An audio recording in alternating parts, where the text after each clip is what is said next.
আসসালামু আলাইকুম। আপনারা দেখছেন বার্ডস লাভার্স চ্যানেল। আমি মোহাম্মদ ইমন। আমরা দীর্ঘ কয়েকদিন পর আবারও চলে আসলাম সুন্দর একটি ভিডিও নিয়ে। আপনারা দেখতে পাচ্ছেন মুরগি। আমরা আজকে মুরগির একটি বিষয় নিয়ে কথা বলবো। সেটা হচ্ছে বৃষ্টির মৌসুমে মুরগির কি সমস্যা হয় এবং কি ধরনের রোগগুলো বেশি দেখা দেয়। আপনারা জানেন গ্রামে গঞ্জে বা শহরগুলোতেও এখন আলহামদুলিল্লাহ খুবই ভালো পরিমাণে মুরগি পালন করা হয়, বিশেষ করে বাসার ছাদে এবং পরিত্যক্ত কোনো রুমে। আলহামদুলিল্লাহ আমাদের যে চ্যানেল, ওই চ্যানেলে দেওয়া আছে আপনারা বাসা বাড়িতে ছাদের উপরে কিভাবে মুরগি পালন করতে পারেন। চাইলে আপনারা ভিডিওটি দেখে নিতে পারেন, আমি লিঙ্ক ডিসক্রিপশন বক্সে দিয়ে রাখবো। আর আপনাদের যে বিষয়ে বলছিলাম যে বর্ষার মৌসুমে কি ধরনের সমস্যা মুরগির হয়।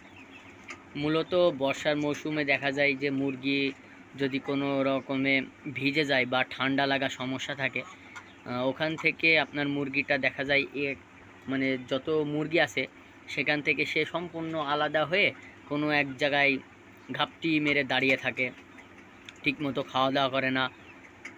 এভাবে দু একদিন যাওয়ার পরে আপনি যদি খেয়াল না করেন, দু একদিনের ভিতরে তার যে বুকের যে মাংস, চেস্ট যেটাকে বলা হয়, ওই অংশটা শুকিয়ে যায় এবং সামনের যে হাড়টা ওটা বেরিয়ে আসে অনেকটা।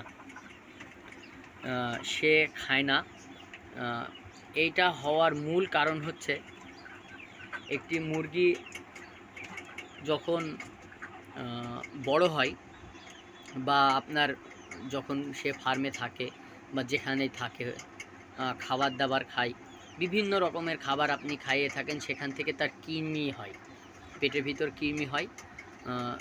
যখনই বৃষ্টি পড়ে ঠান্ডা লেগে যায়, কৃমি আর ঠান্ডা একত্রে হওয়ার পর তার মুখে ঘা হয়। আপনারা যেটা দেখতে পারেন না, মূলত ঘাটা হয় ললিতে, শ্বাসনালী না, মানে যেটা দিয়ে খাবার নামে ওই নালীতে ঘা হয়।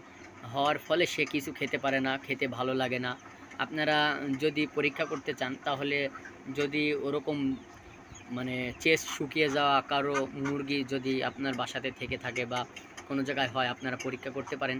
একটি পালক নিয়ে গলার ভিতরে প্রবেশ করিয়ে একটু পাক দিলেই, মানে হাত দিয়ে হালকা করে পাক দিলেই, আপনাদের যদি আমি দেখানোর চেষ্টা করি, এই এই যে আমার হাতে কাঠিটা দেখছেন, এটা মনে করেন পালক। আপনি মুরগির মুখ দিয়ে ইঞ্চি 3 মতো প্রবেশ করালেন, তারপর এইভাবে যদি পাক দিয়ে আপনারা বের করে নিয়ে আসেন, আপনারা দেখতে পারবেন লালার সাথে ঘিয়ের মতো কিছু একটা বের হয়ে আসছে।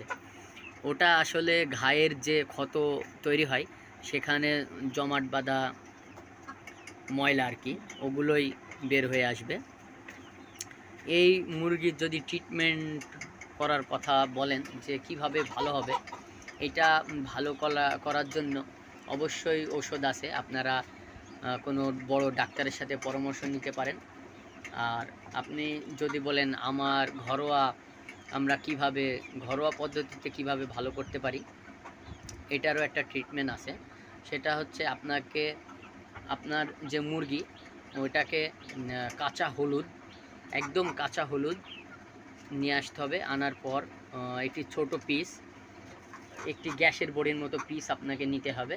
নেওয়ার পরে ওইটাকে কোনো একটা ইটের সাথে বা কোনো একটা কিছু ছুরি ব্যবহার করে সিল্কিটাকে উঠিয়ে ওই হলুদটাকে মুরগিকে খাওয়াতে হবে। এবং যদি পেটে খাবার থেকে থাকে তাহলে সেই খাবারটাকে ওয়াশ করে বের করে দিতে হবে। কিভাবে ওয়াশ করবেন এটা নিয়ে আমরা অবশ্যই পরবর্তীতে ভিডিও করব। আর যদি আপনারা কেউ ওয়াশ করা অনেকেই জানেন, মুরগির মুখের ভিতরে সিরিঞ্জের মাধ্যমে পানি দিয়ে খাবারগুলোকে একটু নেড়ে চেড়ে, বাইরে থেকে খাবার থলিটাকে একটু নেড়ে চেড়ে উল্টা করলেই বের হয়ে যাবে।